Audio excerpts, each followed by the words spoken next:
구약 성경을 보면 지혜 문학을 다룬 책이 있습니다. 잠언서입니다.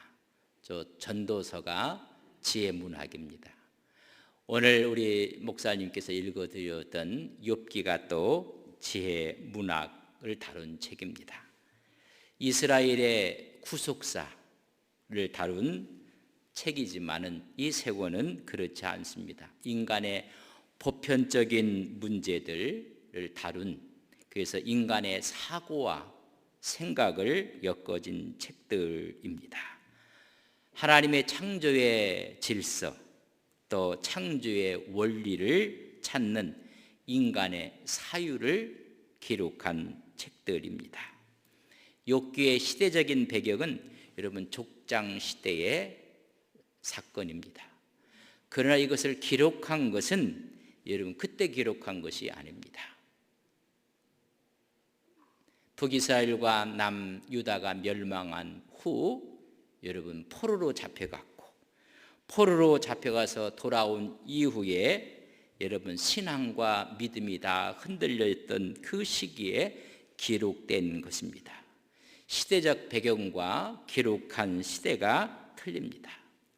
여러분 김훈의 칼의 노래를 여러분 아십니까? 1인칭 역사 소설입니다. 시대적인 배경은 여러분 지금부터 400년 전 임진왜란을 다루고 있습니다. 특별히 파직돼서 백의종군하고 신에게 아직 12척이 있나이다 했던 명란해전부터 그가 총탄에 맞아 죽은 노량행정까지 여러분 만 2년간의 역사를 1인칭으로 기록한 소설입니다. 시대적 배경은 400년 전이지만은 여러분 기록은 2001년 여러분 소설로 이 세상에 나오게 되었습니다. 김훈 작가가 여러분 발표한 것이 2001년입니다.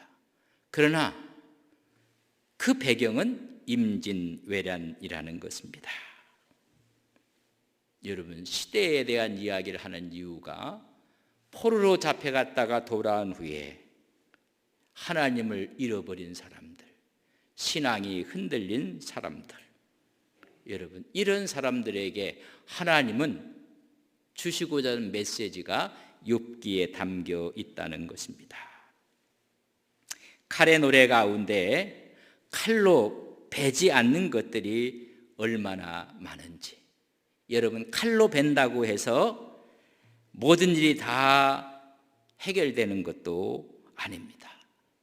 이 시대에 해안을 얻는 것입니다. 칼의 노래가 아니라 이제는 진정한 여러분 글이 칼이고, 더 나아가 우리 크리스찬들에게는 사랑이 칼임을 깨닫게 해주는 소설입니다. 이와 마찬가지로 그럼 시대적 배경을 뛰어넘어서 서술한 시기에 신앙이 흔들리는 하나님의 백성들에게 주었던 하나님의 말씀입니다. 다음 주일은 우리가 종교개혁주일입니다. 이 종교개혁주일날 우리는 믿음이 무엇인지, 의인이 무엇인지를 또 하나님께서 우리에게 주시는 말씀입니다.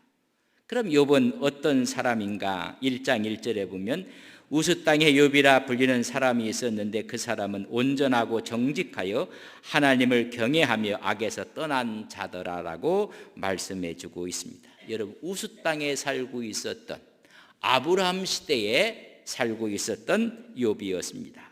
아라비아 사막 북부 지역이었고 그것은 농사 짓기에 또한 목축하기에 적합한 기름진 땅이었습니다. 그는 거부였습니다. 욥이라는 이름을 통해서 욥기가 주고자 하는 하나님의 메시지가 있습니다. 욥이라는 단어는 아붐이라는 데서 파생됐다고 이야기를 하는데 그 말은 나의 아버지는 어디 있느냐, 아버지를 찾고 있는 것입니다. 또한 아하브라는 단어에서 유래됐다고 해갖고 대적하다, 즉 핍박당한다는 것입니다. 다시 말하면 하나님 어디 계십니까? 와 핍박당하는 자. 여러분 욥기의 그 욥의 이름을 통해서 하나님이 하시고자 하는 메시지가 있음을 깨닫게 됩니다. 이런 욥의 성품이 어땠는가, 삶의 방식은 어떠했는가? 오늘 1절에 있는 것처럼 그는 온전했다, 정직했다, 도덕적으로 흠이 없고 옳았다는 것입니다. 하나님의 기준에서 조금도 빗나가지 않았다는 것입니다. 그는 하나님을 경외하여 모든 악에서부터 떠난 자였더라. 여러분, 신앙적으로도 경건했다는 것입니다. 하나님을 경외하는 종교적인 경건이 있었고 윤리적으로 악에서 떠난 도덕적 경건을 함께 갖춘 사람입니다. 여러분, 종교적인 경건과 윤리적인 경건을 여러분 분리할 수가 없습니다. 여러분, 하나로 갈 수밖에 없습니다.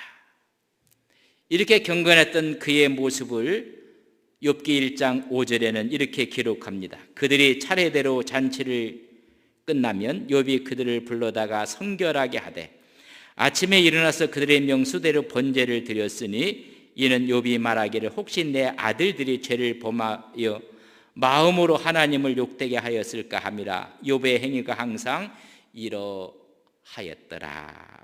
그는 부자였고 그의 생일날 자녀들을 다 초청해서 잔치를 벌이고 먹고 마신 후에 여러분, 아버지가 제사장의 역할을 감당합니다.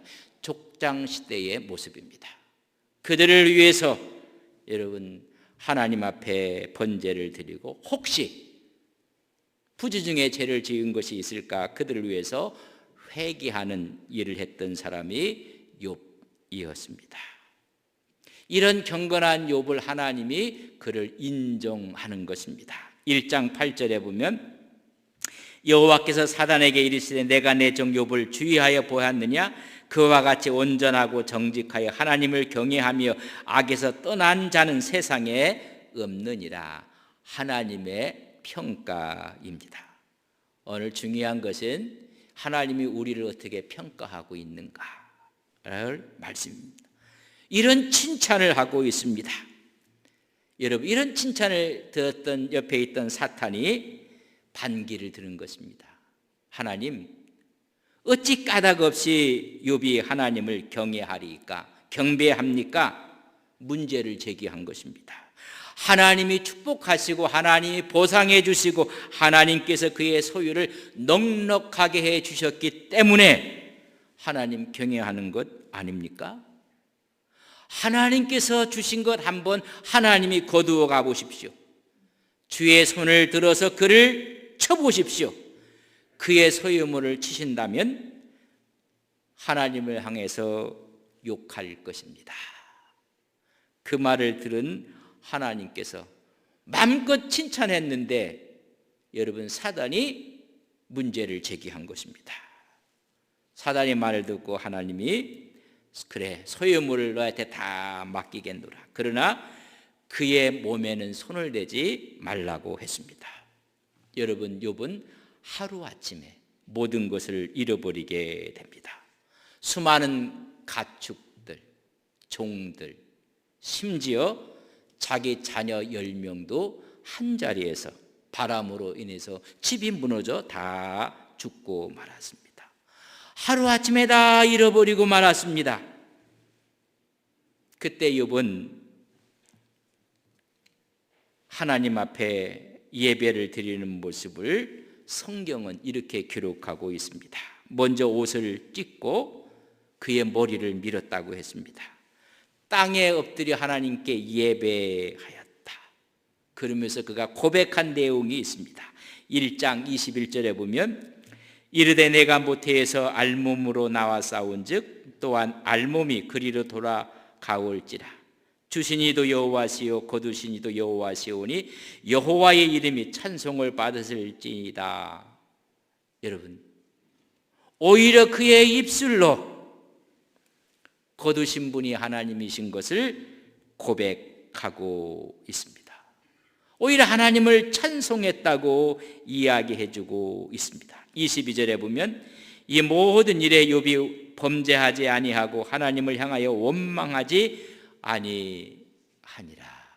여러분, 모든 것을 잃게 되면 여러분 원망과 좌절로 인해서 사람들이 무너져 갑니다. 그러나 그는 주신 이도 하나님이시니 거두신 이도 하나님이시라고 말씀을 하고 있습니다. 욥은 진정한 의인이었고 믿음의 사람이었습니다. 자신의 온전함을 지켰던 사실입니다. 그래서 범죄하지 아니하였고 원망하지 아니했다 하나님께서 평가한 그대로 그의 모든 것을 걷어갔음에도 불구하고 순전함을 지켰습니다. 괜히 사단의 충동으로 일이 했다고 하나님이 말씀을 하는 것입니다. 2장 3절에 보면 여호와께서 사단에게 이르시되 내가 내 종 욥을 주의하여 보았느냐 그와 같이 온전하고 정직하여 하나님을 경외하며 악에서 떠난 자가 세상에 없느니라. 내가 나를 충동하여 까닭 없이 그를 치게 하였어도 그가 여전히 자기의 온전함을 굳게 지켰느니라. 여러분, 사단의 충동으로 인해서 까닭 없이 욥을 치게 하였다고 말씀합니다. 그러나 그는 온전함을 지켰다고 이야기를 합니다. 이런 하나님의 놀라운 평가를 들었던 사탄이 자기 주장을 굽히지 않습니다. 예, 맞습니다. 욥은 의인입니다 라고 이야기하면 좋았을 텐데 사단이 하나님의 인정을 받아들이지 않습니다. 한 걸음 더 나가서 가죽으로 가죽을 바꾸시면 틀림없이 하나님을 욕할 것입니다. 여러분, 가죽을 가죽으로 바뀐다는 이 이야기는 생명의 위협을 느끼도록 한다는 것입니다. 다시 말하면 뼈와 살을 치게 되면 하나님을 욕할 것입니다. 하나님이 그것도 받아들였습니다. 아니다. 그럼에도 불구하고 그는 신앙과 믿음을 지킬 것이라고 말씀합니다. 그래서 하나님께서 그것을 받아들여서 단 생명은 해하지 말라고 했습니다. 드디어 사단의 공격이 욥에게 다가갔습니다. 2장 7절에 보면 사단이 이에 여호와 앞에서 물러가서 욥을 쳐서 그의 발바닥에서 정수리까지 종기가 나게 한지라. 여러분, 악성 종기가 머리부터 발끝까지 참지 못하고 견디지 못하는 고통 가운데 있게 됩니다. 성서에 보면 제 가운데 나아가 여러분 질그릇으로 자기 몸을 긁었다고 했습니다. 여러분, 제 가운데 나가 앉았다는 이야기는 공동체로부터 격리되고 말았습니다. 이미 사회적인 죽음을 경험하는 것입니다. 얼마나 괴로웠으면 자기 몸을 기와 조각으로 긁고 있습니다. 그걸 바라보는 아내가 있었습니다. 이때 아내가 입을 엽니다. 2장 9절에 보면 그의 아내가 그에게 이르되 당신이 그래도 자기의 온전함을 굳게 지키느냐? 하나님을 욕하고 죽으라 라고 이야기합니다. 여러분, 여기서 중요한 단어를 기억하셔야 됩니다. 욕하다 이 말입니다. 바라크라는 단어를 썼는데 이 이야기는 다른 의미로 축복하다라는 뜻입니다. 여러분, 이 말씀을 이렇게 번역할 수 있습니다. 여전히 당신은 당신의 순전함을 굳게 지키고서 있군요. 하나님을 축복하고 죽으십시오 라는 말입니다. 여러분, 욥의 아내의 말은 조롱도 폭언도 아닙니다. 자기 남편이 너무 고통스러워하는 모습을 도저히 볼 수가 없는 것입니다. 너무 괴로워하고 있는 자기 남편을 여러분, 그 고통을 동정하며 안타까워하며 그 아내가 던진 말입니다. 하나님 축복하고 차라리 죽으십시오. 너무나 괴롭고 아파하는 그 모습을 아내가 견디지 못해서 여보 차라리 하나님 축복하고 죽음으로써 안식을 맞이하십시오. 아내는 아내의 마음을 담아서 권유하고 있는 것입니다. 이때 욥의 반응을 보면 아내의 그 말을 듣고 어리석은 자 중에 한 사람의 말이라고 이야기하고 질책을 합니다. 2장 10절에 보면 그가 이르되 그대의 말이 한 어리석은 여자의 말 같도다. 우리가 하나님께 복을 받았은즉 화도 받지 아니하겠느냐 하고 이 모든 일에 욥이 입술로 범죄하지 아니하니라. 하나님께 복을 받았으니 화를 받는 것도 당연하지 않겠는가? 입술로 범죄하지 아니했다고 했습니다. 아내는 차라리 하나님을 축복하고 안식에 들어가십시오. 차라리 죽는 것이 훨씬 낫다는 이야기입니다. 여기서 우리는 중요한 한 가지의 논제를 갖고 있습니다. 어떤 자살도 정당화할 수가 없습니다. 사람이 실패할 수가 있습니다. 하나님이 좌절할 수가 있습니다. 아니, 실현을 당할 수도 있습니다. 삶이 너무나 힘들 때도 있습니다. 사는 자체가 죽음보다도 어려울 때가 있습니다. 그러나 그것이 스스로 목숨을 끊게 되는 그 사실을 정당화시킬 수 없다는 것입니다. 아내가 남편을 바라보는 마음이 연민에 쌓여 있는 것입니다. 머리부터 발끝까지 성한 곳이 없습니다. 기와 조각으로 긁어 피가 흘러지고 있습니다. 그 아픈 고통을 바라봤던 아내는 차라리 하나님을 축복하고 죽는 것이 낫다는 것입니다. 죽음으로써 자기의 고통에서 도피하라는 것입니다. 그러나 욥은 거부합니다. 자신의 상황을 그대로 받아들입니다. 다 하나님이 하신 것입니다. 오늘 수많은 사람들이 스스로 목숨을 끊었다는 이야기가 TV상으로 신문지상으로 들려올 때가 있고 읽을 때가 있습니다. 여러분, 아닙니다. 우리는 어떤 살인도 자살도 정당화시킬 수가 없음을 깨달아야 합니다. 차라리 죽음으로 안식에 들어가는 것이 훨씬 낫다는 아내의 말도 거부합니다. 자신의 고통과 아픔을 그대로 받아들입니다. 다 하나님이 하신 것입니다. 이러한 반응이 바로 믿음입니다. 하나님을 철저히 신뢰하는 자의 모습입니다. 첫 번째 시험 가운데 모든 것을 다 잃어버렸습니다. 모태에서부터 알몸으로 나왔으니 알몸으로 가는 것이 당연하다는 것입니다. 주신 자도 하나님이요 거두신 자도 하나님이라. 하나님에 대한 전적인 신뢰와 여러분 믿음의 반응이었습니다. 두 번째 시험은 자기 몸에 여러분 종기가 나서 질병 가운데 고통 가운데 있습니다.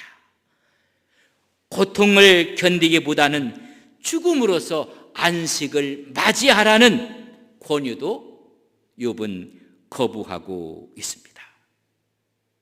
스스로 목숨을 끊는 사람들은 너무 괴롭다고 합니다. 차라리 안식으로 들어가기를 원합니다. 그러나 욥기는 그걸 정면으로 거부하고 있습니다.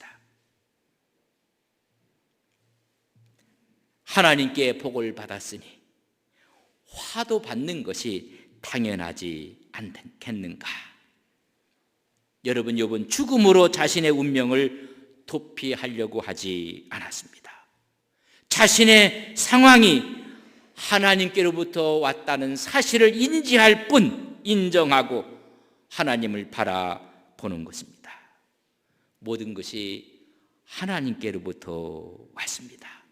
그렇다면 궁극적인 문제의 해결도 오직 하나님께 있음을 고백하는 것입니다. 우리는 하나님의 섭리를 믿는 자들입니다. 로마서 8장 28절에 우리가 알거니와 하나님을 사랑하는 자, 그 뜻대로 부르심을 입은 자들에게는 모든 것이 합력하여 거두시는 일까지, 질병을 허락한 일까지 합력하여 선을 이룰 것을 믿기 때문에 그렇습니다. 욥은 의인이었습니다. 정말 의로운 사람이었습니다. 그 의인이 하나님께서는 의롭다고 인정했던 의인으로 우리는 바뀐 것을 아셔야 합니다. 오직 믿음으로 의인은 사는 것입니다. 욥은 하나님과의 관계에서 흠이 없었습니다. 하나님을 경외함으로 믿음의 사람이었습니다. 그는 의인이었습니다. 그러나 시험을 통해서 하나님은 그가 의라는 자체를 인정해 주고 말았습니다. 그때 필요한 것은 믿음입니다. 그 믿음을 로마서 1장 17절에 보면 복음에는 하나님의 의가 나타나서 믿음으로 믿음에 이르게 하나니 기록된 바 오직 의인은 믿음으로 말미암아 살리라 함과 같으니라. 하나님이 인정한 의인들은 여러분 믿음으로 사는 것입니다. 저는 우리 온 성도님들이 종교개혁주를 한 주간 앞두고 다 믿음으로 승리하는 믿음의 거룩한 종들이 되시기를 주님의 이름으로 간절히 축복합니다. 성서에 나타난 인물 가운데 가장 힘들고 가장 비참하고 가장 아픔을 당한 사람, 하루아침에 모든 것을 다 잃어버린 사람, 온몸에 종기로 인해서 시달렸던 사람 욥입니다. 그러나 욥이 하나님을 떠났다는 말이 없습니다. 하나님께 원망했다는 말도 없습니다. 오히려 대신 하나님께 예배하고 찬송했습니다. 무엇이 이렇게 욥의 신앙을 견고하게 붙잡아 줬을까? 여러분, 믿음입니다. 이런 믿음을 우리가 간직하고 나갈 때 어떠한 삶과 여건 가운데서도 하나님께서 우리를 의인으로 예우하시고 그 믿음으로 살게 하시는 하나님의 역사하심이 있음을 우리는 깨닫게 됩니다. 하나님께서 우리를 의롭게 하시고 인정해 주신 의인들이 이 자리에 함께 모인 것입니다. 그렇다면 우리의 믿음의 진가는 언제 드러나는 것인가? 여러분, 시험이 올 때 그 사람의 믿음의 진가가 드러나는 것입니다. 욥은 모든 걸 다 잃어버렸습니다. 그의 믿음의 진가는 내가 빈손으로 왔으니 빈손으로 가는 것이요, 하나님이 주셨으니 하나님이 거두신 것입니다. 주신 이도 하나님이요 거두신 이도 하나님이요 하나님의 이름의 영광을 받으실지어다. 여러분, 욥의 예배, 찬송의 근거는 하나님이 베풀어 주신 것에 있지 않았다는 것입니다. 욥의 관심은 소유에 있지 않았습니다. 욥의 관심은 하나님께 있었습니다. 여러분, 우리가 인생 사는데 어디에 관심을 두고 있습니까?